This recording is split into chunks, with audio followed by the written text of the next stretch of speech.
Hey everyone. तो friend, कैसे हैं आप सभी? आशा है आप सभी अच्छे होंगे, मस्त होंगे, स्वस्थ होंगे और जोर शोर से आप सबकी पढ़ाई चल रही होगी। सो गाइस, आज से हम पदार्थ विज्ञान का एक और नया चैप्टर जो कि युक्ति प्रमाण स्टार्ट करने जा रहे हैं। ठीक है, इंपॉर्टेंट चैप्टर है। इस चैप्टर की इंपॉर्टेंस की अगर मैं बात करता हूँ तो इस चैप्टर से कितने मार्क्स का पूछा जाएगा? इस चैप्टर से 5 मार्क्स का पूछा जाएगा। कितने मार्क्स का?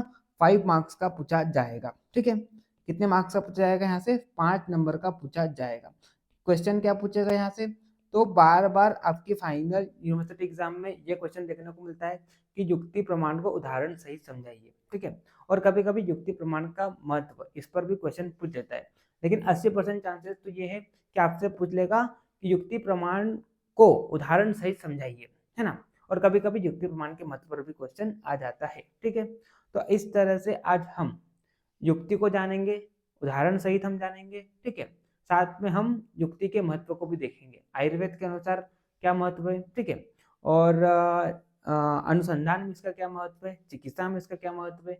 तो इस प्रकार से आज हम सिंगल लेक्चर में युक्ति प्रमाण को पूरा कवर कर लेंगे। ठीक, उसके बाद कल मैं आपको उपमान प्रमाण प्रमाण पढ़ा दूंगा, है ना। उपमान प्रमाण के नोट्स मैंने ऑलरेडी अपलोड कर दिए हैं। उसके बाद कार्य कारण सिद्धांत, है ना। तो इस तरह से हमारा पेपर तो पूरा कंप्लीट हो जाएगा। यानी कि अब हमारे सिर्फ 2 चैप्टर और बाकी है। एक तो आपका उपमान प्रमाण जो कि आपको मैं कल प्रोवाइड कर दूंगा, और एक आपका कार्य कारण सिद्धांत। ठीक है, तो इस तरह से पेपर तो हमारा पूरा कंप्लीट हो जाएगा। पेपर 1 में गुण और कर्म, है ना, ये 2 टॉपिक बढ़े, बाकी सब सिंगल लेक्चर वाले चैप्टर है ना।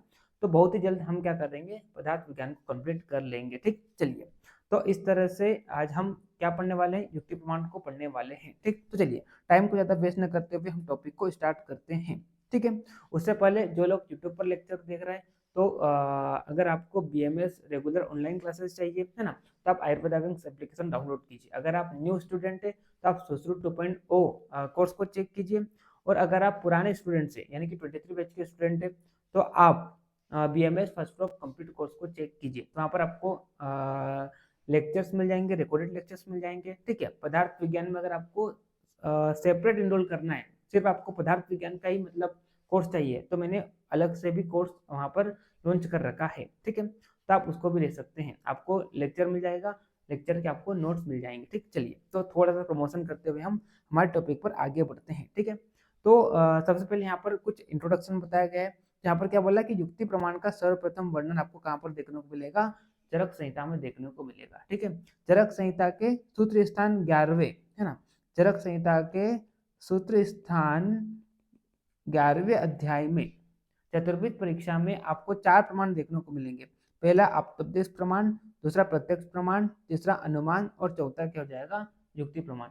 वह अगर मैं विमान स्थान की बात करता हूँ तो विमान स्थान में 3 प्रमाण आपको देखने को मिलेंगे।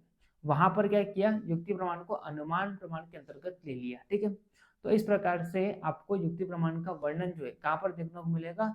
सिर्फ और सिर्फ चरक संहिता में देखने को मिलेगा, है ना।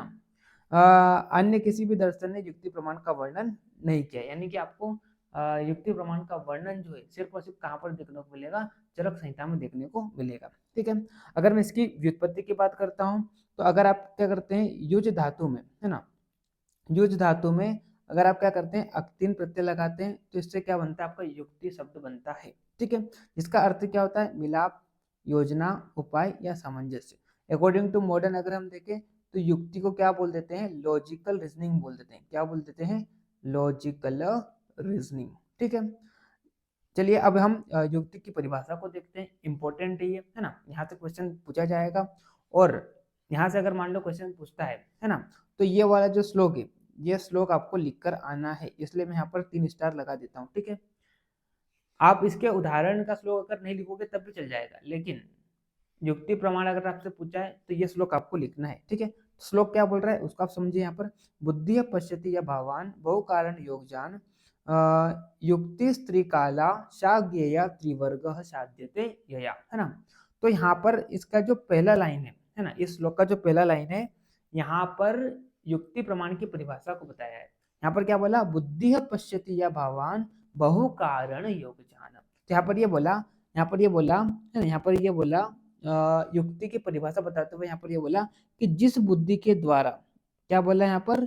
जिस बुद्धि के द्वारा, है ना, जिस बुद्धि के द्वारा जिस बुद्धि के द्वारा विज्ञात कार्य कारण भाव के आधार पर, विज्ञात कार्य कारण भाव के आधार पर है ना, विज्ञात कार्य कारण भाव के आधार पर बहुत कारणों के योग, है ना, बहुत कारणों के योग से उत्पन्न अविज्ञात भाव को जाना जाता है ना, अविज्ञात भाव को जाना जाता है, उसे क्या कहते हैं, उसे युक्ति कहते हैं। नहीं समझे? इसको आप उदाहरण के थ्रू समझेंगे तब आपको समझ में आएगा। फिर भी आप यहाँ पर थोड़ा सा आप नोट में देख लीजिए, फिर हम उदाहरण के थ्रू इस लाइन को समझने की कोशिश करेंगे, तभी आपको समझ में आएगा, है ना। अभी तो आप बोल रहे होंगे सर क्या बोल रहे हो, लेकिन जब मैं आपको उदाहरण बताऊंगा तो ये लाइन आपको क्लियर हो जाएगी। लेकिन फिर भी आप एक बार यहाँ पर पढ़िए, क्या बोले यहाँ पर, जिस बुद्धि के द्वारा, क्या बोले यहाँ पर देखिए आप, जिस बुद्धि के द्वारा विज्ञात भाव के कार्य कारण के आधार पर बहुत कारणों के योग से उत्पन्न अविज्ञात भाव को जाना जाता है, उसे हम क्या कहते हैं, युक्ति कहते हैं, है ना। यानी कि विज्ञात भाव के आधार पर अविज्ञात भाव को जानना ही क्या कहलाता है, युक्ति कहलाता है। ठीक है, तो इसको आप समझने की कोशिश कीजिए, इसको आप उदाहरण के थ्रू लीजिए। तो उदाहरण के लिए देखिए यहाँ पर 2 श्लोक बताए गए, यहाँ पर 2 श्लोक के थ्रू युक्ति को यहाँ पर बताया गया है। तो यहाँ पर क्या बोला, यहाँ पर सबसे पहला श्लोक देखिए, पहला उदाहरण देखिए, यहाँ पर क्या बोला, जल कर्षण, क्या बोला यहाँ पर देखिए, यहाँ पर क्या बोला, जल कर्षण बीज ऋतु संयोगात सस्य संभव, युक्ति है षट धातु संयोगात गर्भाणाम संभव तथा। तो यहाँ पर क्या बोला, यहाँ पर ये बोला कि जिस प्रकार से जल, है ना, जल कर्षण यानी कि भूमि, है ना, बीज और ऋतु, है ना, इन चारों के संयोग से, जिस प्रकार से इन चारों के संयोग से क्या होता है, संचय संभव, संचय यानी कि फसल, है ना। तो यहाँ पर क्या बोला, जिस प्रकार से इन चारों के संयोग से क्या होता है, फसल की उत्पत्ति होती है, फसल की उत्पत्ति होती है। ठीक उसी प्रकार से क्या बोला यहाँ पर, युक्ति षट धातु संयोगात गर्भाणाम संभव तथा, उसी प्रकार से षट धातु यानी कि पंच महाभूत और आत्मा, है ना, पंच महाभूत और आत्मा, इसके संयोग से क्या होता है, गर्भाणाम संभवस्तता, यानी कि गर्भ की उत्पत्ति होती है। किसकी उत्पत्ति होती है, गर्भ की उत्पत्ति होती है। ठीक है, तो यहाँ पर देखिए पहली लाइन में यहाँ पर क्या बोला कि जिस प्रकार से जल, भूमि, बीज और ऋतु के संयोग से क्या होता है, फसल की उत्पत्ति होती है। ठीक है, तो ये जल, भूमि, बीज, ऋतु, ये क्या है, ये कारण है ना, और इनका कार्य क्या है, इनका कार्य जो है ये फसल है। ठीक है, और ये कैसा कार्य कारण है, ये विज्ञात कार्य कारण भाव है। ये कैसा है, ये विज्ञात कार्य कारण भाव है, विज्ञात कार्य कारण भाव है। विज्ञात कार्य कारण भाव का मतलब, विज्ञात कार्य कारण भाव का मतलब ये है कि आप सभी को पता है कि जल, भूमि, बीज और ऋतु, इनके संयोग से क्या होता है, फसल की उत्पत्ति होती है। यानी कि फसल की उत्पत्ति को आप प्रत्यक्ष रूप से देख सकते हो। आप क्या करते हो, प्रत्यक्ष इसका करते हो आप, है ना। यानी कि ये फसल की उत्पत्ति जो कैसी है, दृष्ट है, इसको आप देख सकते हो, है ना। लेकिन यहाँ पर फिर क्या बोला, पंच महाभूत और आत्मा, इसके संयोग से क्या होता है, गर्भ की उत्पत्ति होती है। लेकिन गर्भ की उत्पत्ति होते हुए आप देखते हो, नहीं देखते हो, है ना, इसका प्रत्यक्ष नहीं कर सकते। ये कैसा है, ये अदृष्ट है। लेकिन फिर भी इस विज्ञात कार्य कारण भाव के आधार पर हम क्या करते हैं, इस कारण के संयोग के अविज्ञात भाव, जो कि क्या है, गर्भ की उत्पत्ति, इसको हम जानने की कोशिश करते हैं। तो ये क्या है, एक प्रकार से युक्ति है। यानी कि हमने युक्ति लगाकर कि जिस प्रकार से क्या होता है, जल, भूमि, बीज और ऋतु, इसके संयोग से क्या होता है, फसल की उत्पत्ति होती है। तो ठीक उसी प्रकार से क्या हो जाएगा, पंच महाभूत और आत्मा के संयोग से क्या हो जाता है, गर्भ की उत्पत्ति हो जाती है। तो यहाँ पर हमने क्या किया, हमने यहाँ पर युक्ति लगाई, है ना।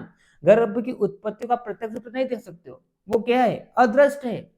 लेकिन फिर भी हमने यहाँ पर युक्ति लगाकर, है ना, फिर भी हमने यहाँ पर तर्क लगाकर ये जान लिया कि पंच महाभूत और आत्मा के संयोग से क्या हो जाता है, गर्भ की उत्पत्ति हो जाती है। किसके आधार पर? विज्ञात कार्य कारण भाव के आधार पर। विज्ञात कार्य कारण भाव यहाँ पर क्या है? जल, भूमि, बीज, ऋतु, इसके संयोग से, जो कि क्या है? ये चारों के कारण है। किसकी उत्पत्ति होती है? कार्य, जो कि क्या है? फसल है। फसल की उत्पत्ति आप प्रत्यक्ष रूप से देख सकते हो, वो कैसी है? दृष्ट है। ठीक है, तो इस विज्ञात कार्य कारण भाव के आधार पर, है ना, क्या करना? अविज्ञात भाव को जानना। यहाँ पर अविज्ञात भाव क्या है? गर्भ की उत्पत्ति, है ना। तो जिस बुद्धि के द्वारा, अब आपको समझ में आ गया होगा मैं क्या बोल रहा हूँ, ठीक है। तो यहाँ पर क्या बोला? जिस बुद्धि के द्वारा विज्ञात कार्य कारण भाव के आधार पर कई कारणों के, है ना, कई सारे कारणों के योग के अविज्ञात भाव को जानना। ये क्या है? अविज्ञात भाव को जानना। कैसे जानना है? युक्ति लगाकर जानना। तो उसे हम क्या कहते हैं? युक्ति कहते हैं। ठीक है, तो आपको समझ में आ गया होगा, है ना। तो यहाँ पर क्या है? पहला क्या है? यहाँ पर विज्ञात कार्य कारण भाव, और इसके आधार पर हमने क्या किया? अविज्ञात भाव, जो कि क्या है? गर्भ की उत्पत्ति। गर्भ की उत्पत्ति को आप देख नहीं सकते, वो उसका प्रत्यक्ष नहीं कर सकते, लेकिन फिर भी आपने यहाँ पर क्या किया? विज्ञात कार्य कारण भाव, जो कि यहाँ पर क्या है? जल, भूमि, बीज और ऋतु, इसके संयोग से फसल की उत्पत्ति होती है, जो कि हम प्रत्यक्ष रूप से देखते भी है। तो उसके आधार पर हमने यहाँ पर क्या कर दिया? युक्ति लगा ली कि पंच महाभूत और आत्मा के संयोग से क्या हो जाता है? गर्भ की उत्पत्ति हो जाती है। गर्भ की उत्पत्ति अदृष्ट, लेकिन फिर भी यहाँ पर युक्ति लगाकर हमने उसका पता लगा लिया। ठीक है, तो जिस बुद्धि के द्वारा क्या किया जाता है? विज्ञात कार्य कारण भाव के आधार पर अविज्ञात भाव को जाना जाता है, उसे हम क्या कहते हैं? उस बुद्धि को युक्ति कहते हैं। ठीक है, अगला यहाँ पर एक और उदाहरण दिया। यहाँ पर देखिए, यहाँ पर मत्स्य मंथन मंथान संयोग अग्नि संभव युक्ति युक्ता चतुष्पाद संपत व्याधि निवर्हणी, है ना, व्याधि निवर्हणी। ठीक है, तो यहाँ पर ये क्या बोला? यहाँ पर ये बोला, दूसरे उदाहरण हम देखिए। दूसरे उदाहरण में ये बोला कि जिस प्रकार से, है ना, जिस प्रकार से क्या? जिस प्रकार से मत्स्य मंथन और मंथान, है ना, इनके संयोग से क्या होता है? अग्नि की उत्पत्ति होती है ना। तो ठीक उसी प्रकार से अगर चिकित्सा के चारों पाद, हाँ, अगर चिकित्सा के चारों पादों का संयोग होगा, चारों पादों का क्या होगा? संयोग होगा, तो इससे क्या हो जाएगा? रोग नष्ट हो जाएगा। ठीक है, तो यहाँ पर क्या है? यहाँ पर ये देखिए आप, यहाँ पर ये वाला जो है, ये क्या है? ये जो है मत्स्य मंथन और मंथान। मत्स्य का मतलब क्या होता है? मत्स्य एक लकड़ी होती है जिस पर क्या किया जाता है? मथा जाता है। जैसे कि ये मैंने क्या बनाया? मत्स्य बनाया। इसको किसी दूसरी लकड़ी के द्वारा, जिसको हम क्या बोल देंगे? जिसको मंथान बोल देंगे, है ना। दूसरी लकड़ी को हम क्या बोल देंगे? मंथान बोल देंगे। ठीक है, और जब इसका क्या करेंगे? मंथन क्रिया करेंगे, है ना। जब इसका हम क्या करेंगे? मंथन क्रिया करेंगे, तो ये जो मत्स्य है, ये क्या हो जाएगी? गर्म हो जाएगी, है ना, और धुआं निकलेगा, और यहाँ पर क्या हो जाएगी? अग्नि की उत्पत्ति हो जाएगी। ठीक है, तो यहाँ पर ये बोला कि जिस प्रकार से मत्स्य, मंथान और मंथन, इन तीनों के संयोग से क्या हो जाता है? अग्नि की उत्पत्ति हो जाती है। ठीक है, जिसको हम प्रत्यक्ष रूप से देखते हैं, जो दृष्ट है। ठीक है, तो ठीक उसी प्रकार से अगर चिकित्सा के चार पाद का संयोग होगा, तो रोग क्या हो जाएगा? नष्ट हो जाएगा। ठीक है, तो यहाँ पर हमने रोग नष्ट हो जाएगा, जो कि अविज्ञात भाव है, जो कि क्या है? अविज्ञात भाव है ना, अदृश्य है, अविज्ञात भाव है। कैसा है? अदृश्य। लेकिन हमने यहाँ पर क्या किया? इस विज्ञात कार्य कारण भाव के आधार पर, यानी कि मत्स्य, मंथन और मंथान, इसके संयोग से क्या हो जाता है? अग्नि की उत्पत्ति हो जाती है। यानी कि ये विज्ञात कार्य कारण भाव के आधार पर, जो कि प्रत्यक्ष रूप से हम इसको देख भी सकते हैं, है ना, जो कि कैसी है? दृष्ट है। तो इसके आधार पर हमने क्या कर दिया? इस अविज्ञात भाव, यानी कि रोग का नष्ट हो जाता है, इसको हमने जाना। तो किसके आधार पर जाना? ये युक्ति के आधार पर। तो इसी बुद्धि को, यानी कि जिस बुद्धि के द्वारा क्या किया जाता है? विज्ञात कार्य कारण भाव के आधार पर कई कारणों के, है ना, कई कारणों के योग से उत्पन्न अविज्ञात भाव को जाना जाता है, तो उसी बुद्धि को क्या कहते हैं? उसी बुद्धि को युक्ति कहते हैं। ठीक है, आई होप आपको समझ में आ गया होगा। ये दोनों उदाहरण मोस्ट इंपॉर्टेंट है ना। एमसीक्यू से भी आपसे क्वेश्चन पूछ लेगा, है ना, कि ये किस प्रमाण का उदाहरण है। ठीक है, इस तरह से। और 5 नंबर में तो क्वेश्चन पूछा ही जाएगा, है ना, कि युक्ति प्रमाण को आप उदाहरण सहित समझाइए। ठीक है, तो ये 2 इंपॉर्टेंट है ना, आपको समझ में आना चाहिए। और आई होप आपको युक्ति प्रमाण की परिभाषा भी समझ में आ गई होगी, है ना। अब देखिए यहाँ पर दूसरी लाइन में यहाँ पर क्या बोला, दूसरी लाइन में यहाँ पर क्या बोला, युक्ति त्रिकाला शाग्येया त्रिवर्ग साध्यते येया, है ना। तो यहाँ पर ये बोला कि युक्ति प्रमाण के द्वारा तीनों कालों का ज्ञान होता है, भूतकाल का भी, वर्तमान का भी और भविष्य का भी। और आगे यहाँ पर क्या बोला, और इससे क्या होता है, तीनों वर्गों की सिद्धि होती है। 3 वर्ग में क्या हो जाएगा, धर्म अर्थ और काम, धर्म अर्थ और काम। तो इनकी भी सिद्धि किसके द्वारा होती है, युक्ति प्रमाण के द्वारा होती है। ठीक है, यहाँ से क्वेश्चन पूछ लेगा कि त्रिवर्ग की सिद्धि किस प्रमाण के द्वारा होती है, तो युक्ति के, है ना। और तीनों कालों का ज्ञान किस प्रमाण के द्वारा होता है, युक्ति प्रमाण के द्वारा। ठीक है, तो ये एमसीक्यू में क्वेश्चन आ सकता है। ठीक, तो देखिए यहाँ पर अब इस श्लोक को और एक बार फिर हम नोट्स को पढ़ लेते हैं। तो जिस बुद्धि के द्वारा विज्ञात भावों के कार्य कारण के आधार पर बहुत कारणों के योग से उत्पन्न अविज्ञात भाव को जाना जाता है, उसे हम क्या कहते हैं, युक्ति कहते हैं। जैसे कि हमने यहाँ पर उदाहरण देखा, ठीक है। जल, भूमि, बीज और ऋतु के संयोग से क्या होता है, फसल की उत्पत्ति होती है, जो कि क्या है, विज्ञात कार्य कारण भाव है। तो इसके आधार पर हमने क्या किया, इस अविज्ञात भाव यानी कि गर्भ की उत्पत्ति जो कैसी है, अदृष्ट है, हम इसको देख नहीं सकते हैं, लेकिन फिर भी हमने यहाँ पर इस विज्ञात कार्य कारण भाव के आधार पर पंच महाभूत और आत्मा के संयोग से इस अविज्ञात भाव जो कि क्या है, गर्भ की उत्पत्ति, इसको हमने जाना।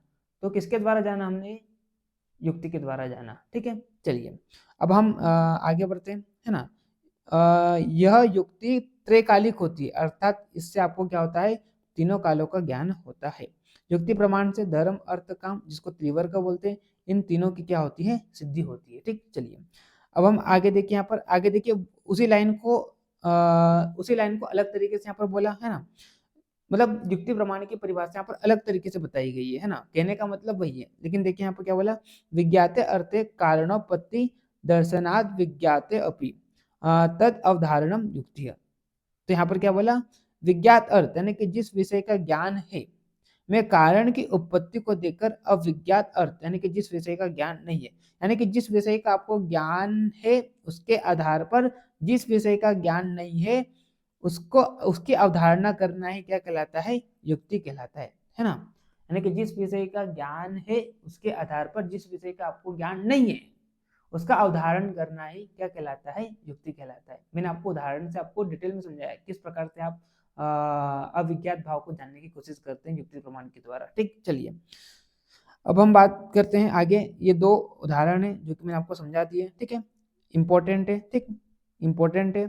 चलिए तो आप यहाँ पर देखिए, इन दोनों उदाहरण से युक्ति के 2 लक्षण निकाले जाते हैं।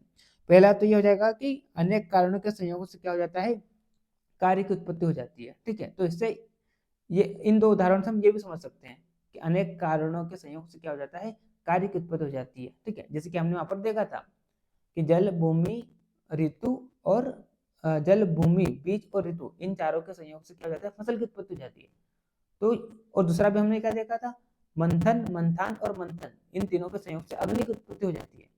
तो हम ये 2 उदाहरण से ये समझ सकते हैं कि अनेक कारण जो होते हैं, अनेक कारणों के संयोग से क्या होता है, कार्य की उत्पत्ति हो जाती है। ठीक है, ज्ञात विषय की कारणोपत्ति के आधार पर अविज्ञात यानी कि जिस विषय के बारे में आपको पता है उसके आधार पर, है ना, उसके ज्ञान के आधार पर आप क्या करते हैं, जिस विषय के बारे में आपको नहीं पता है उसका पता लगा लेते हो। ठीक है, और इसे क्या कहते हैं, इसे युक्ति कहते हैं। ठीक है, चलिए उक्त विवरण के आधार पर युक्ति ही योजना है ना, उसे आचार्य चरक ने भी माना है।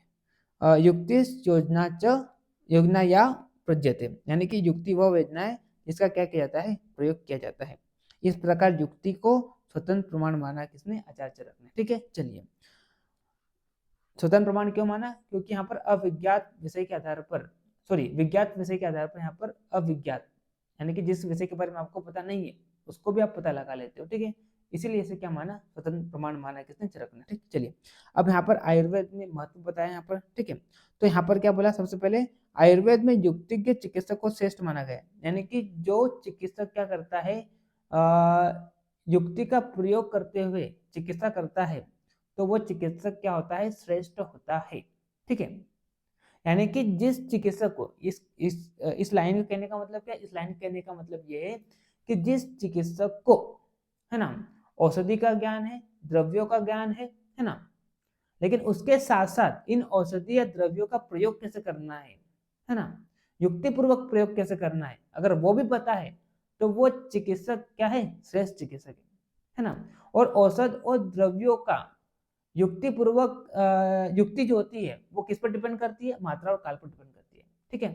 यानी कि किस मात्रा में और किस समय कौन सी औषधि को देना है, जिस चिकित्सक को ये पता है, यानी कि औषधि और द्रव्यों की युक्ति पता है, और औषध और द्रव्यों की युक्ति जो होती है वो किस पर डिपेंड करती है, मात्रा और काल पर डिपेंड करती है।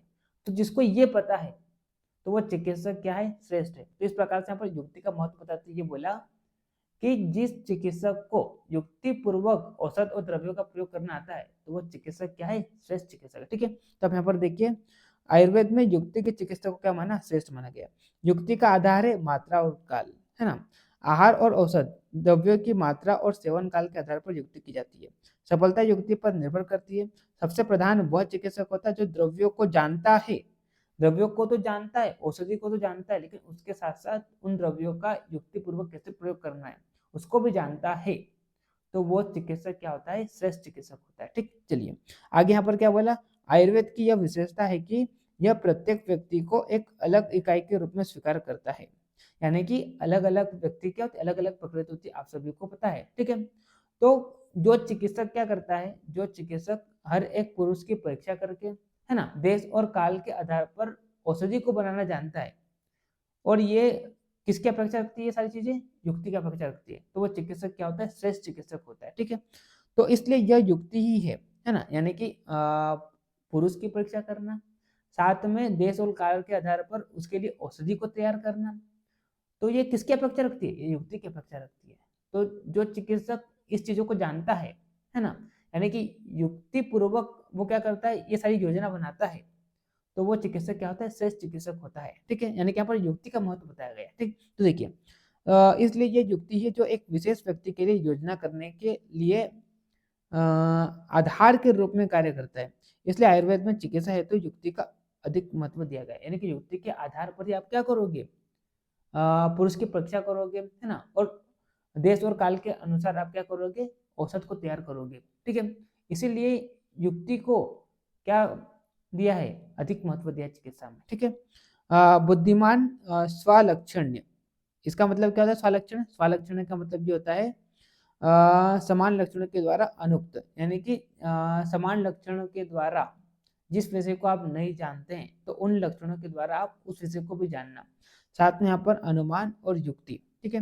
तो इसके द्वारा, इन तीनों के द्वारा किया जाता है, अनुक्त विषय का ज्ञान करते हैं, यानी कि जिस विषय को आप नहीं जानते उसको भी आप जान लेते हैं, किसके द्वारा, अनुमान के द्वारा, युक्ति के द्वारा और बुद्धिमान स्वलक्षण के द्वारा, ठीक है।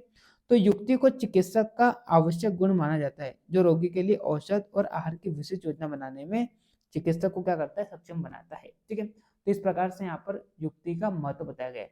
इसमें से मोस्ट इंपोर्टेंट महत्व ये है कि जो चिकित्सक है ना, जो मैंने पहला वाला आपको बताया था, ठीक है, जो युक्ति के चिकित्सक होता है उसे क्या माना गया है, श्रेष्ठ माना गया है। यानी कि जो चिकित्सक औषध को जानता है, द्रव्य को जानता है, साथ में उनका युक्तिपूर्वक कैसा प्रयोग किया जाता है उसको भी जानता है ना।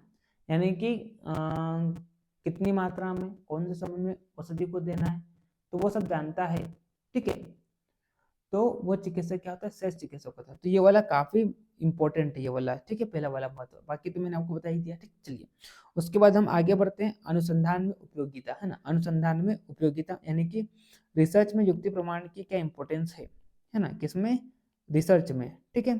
तो देखिए जब आप क्या करते हैं, किसी विषय का रिसर्च करते हैं, किसी विषय का रिसर्च करते हैं, या यहाँ पर ऐसा बोला गया है कि अनुसंधान में, है ना, अनुसंधान या कोई भी रिसर्च जो होती है ना, तो वो भी किसकी अपेक्षा रखती है, युक्ति या तर्क की अपेक्षा रखती है, युक्ति या तर्क की अपेक्षा रखती है ना।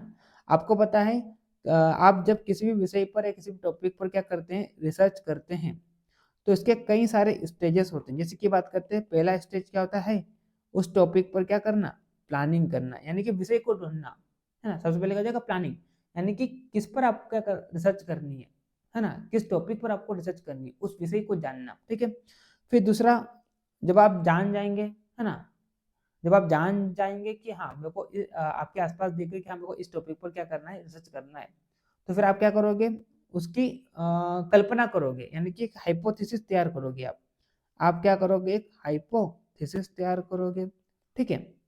फिर उस टॉपिक पर रिसर्च करने के लिए कौन से मटेरियल की रिक्वायरमेंट होती है, तीसरा स्टेज ये हो जाएगा। और चौथा, आप एक फाइनल कंक्लूजन पर जाओगे, एक फाइनल कंक्लूजन पर जाओगे, ठीक है। तो ये 4 स्टेजेस, प्लानिंग हो गया, हाइपोथेसिस हो गया, मटेरियल और कंक्लूजन, तो ये चारों स्टेजेस जो होती है किसकी अपेक्षा रखती है, युक्ति की अपेक्षा रखती है। युक्ति के बिना आप किसी भी रिसर्च में आगे बढ़ ही नहीं सकते हैं, ठीक है। तो यहाँ पर क्या बोला, देखिए यहाँ पर अनुसंधान में युक्ति या तर्क की क्या होती है, अपेक्षा रखती है ना। अनुसंधान प्रक्रिया के सभी चरणों में युक्ति का प्रयोग किया जाता है। जैसे कि बात करते हैं, पहला चरण क्या होता है, समस्या अनुसंधान विषय, यानी कि किस टॉपिक पर आपको क्या करना है, रिसर्च करना है। तो अनुसंधान प्रक्रिया का क्या है, प्रथम सोपान है ना, समस्या का चयन करना। इसके लिए हमारे आसपास की घटनाओं के विस्तृत परीक्षण की आवश्यकता होती है। समस्या का चयन तर्क संगत होना चाहिए, जिसके लिए युक्ति की आवश्यकता होती है, यानी कि किस विषय पर आपको क्या करना है, रिसर्च करना है ना। तो ये भी युक्ति की अपेक्षा रखता है, ठीक है। उसके बाद उसकी क्या करना, परिकल्पना करना, यानी एक हाइपोथेसिस तैयार करना, है ना, जो कि पुनः किसकी अपेक्षा रखता है, युक्ति की अपेक्षा रखता है। उसके बाद मटेरियल है, आपको क्या क्या चाहिए, मटेरियल चाहिए, है ना। तो अनुसंधान प्रक्रिया के लिए उचित सामग्री की आपको और विधियों का होना अनिवार्य है, जो कि किसकी अपेक्षा रखता है, ये भी युक्ति की अपेक्षा रखता है। और लास्ट में एक फाइनल डिस्कशन या कंक्लूजन पर पहुंचते हैं, तो ये भी किसके आधार पर होता है, युक्ति के आधार पर ही होता है, ठीक है। तो इस प्रकार से यहाँ पर ये बोला कि कोई भी रिसर्च जो होती है वो तर्क या युक्ति के बिना हो ही नहीं सकती है ना। अनुसंधान के जितने भी स्टेजेस होते हैं, जितने भी चरण होते हैं, वो सभी किसकी अपेक्षा रखते हैं, युक्ति की ही अपेक्षा रखते हैं, ठीक है। तो इस प्रकार से यहाँ पर युक्ति प्रमाण जो इसका महत्व बताया किसमें, अनुसंधान में, ठीक। चलिए, तो इस तरह से हमारा ये युक्ति प्रमाण का टॉपिक पूरा कंप्लीट हो गया है ना। अब कल हम क्या करेंगे, उपमान प्रमाण को पढ़ेंगे। तो आई होप आपको लेक्चर समझ में आ गया होगा। अगर आपको कोई डाउट हो तो आप पूछ सकते हैं, ठीक। चलिए, तो मिलते हैं नेक्स्ट लेक्चर में, तब तक के लिए okay bye, see you again.